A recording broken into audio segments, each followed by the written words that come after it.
You didn't click this video because you're bored. You clicked because at some point, probably late at night, you noticed a pattern you hadn't admitted to yourself.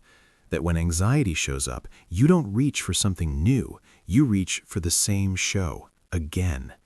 And in that recognition, there's a twinge of unease, a quiet thought, why am I doing this? That thought is exactly what we're exploring, but not in the way you think. Because here's the strange, almost unsettling part. If this was just comfort, you'd stop after one episode. But you don't. You replay scenes you already know.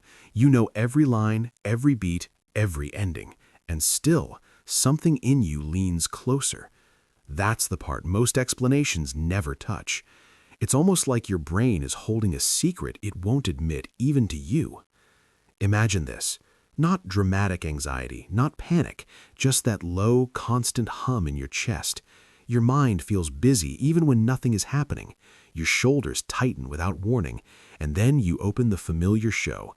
The moment the theme music starts, your body shifts, your jaw unclenches, your breath deepens. And yet, something in your mind notices that relief is only partial. You're calmed, yes, but a flicker of restlessness remains. If this is just harmless comfort, why does it feel so necessary? Why can't you watch something new? Why does the thought of a twist, a surprise, or a different story make your stomach tighten? That's not curiosity. That's your nervous system whispering warnings. And here's the uncomfortable truth. It's not just seeking comfort, it's seeking control. Your brain isn't choosing joy here. It's choosing predictability, safety, familiarity. And maybe, just maybe, it's learning to equate calm with sameness. Your anxious brain is predictive. It calculates threat in the background, always running probability checks you don't consciously notice. Cognitive load is already high. Your nervous system is juggling signals, memories, outcomes, and social threats all at once. A familiar show reduces that load. No surprises, no decisions, no risk.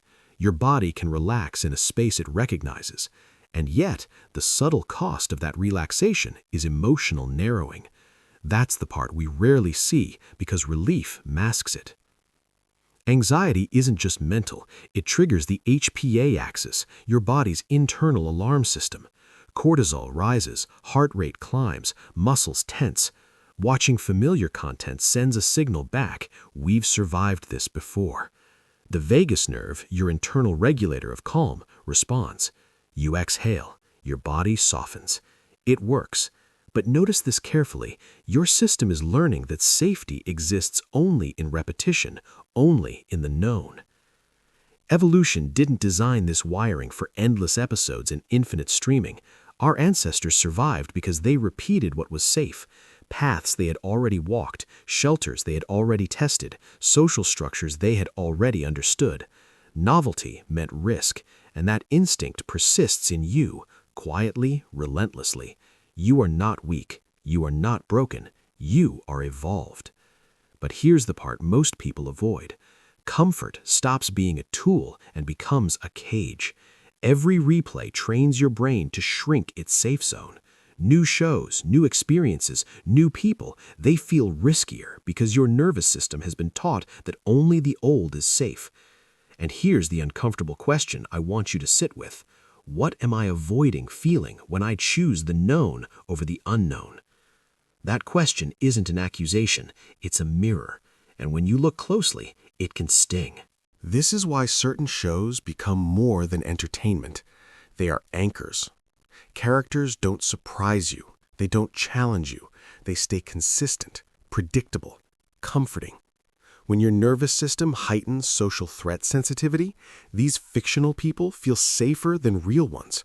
They are companions who don't judge, don't disappoint, don't betray. And often, they come from times when life was simpler, childhood favorites, shows that carried you when your world felt less heavy. And yet, here is the subtle revelation. Your reliance on these shows is proof of intelligence, not deficiency. Your nervous system is trying to self-regulate. It's solving a problem. But when comfort becomes the only doorway to calm, it quietly narrows your emotional range. And that's the twist. It isn't what you watch, It's what your watching habit has taught your brain about the world. So what can you do with this knowledge? Not force change, not shame yourself, but gently expand. One approach is graded exposure. Watch the familiar show, but alter a variable, a new time, a new space, a brief experiment with novelty.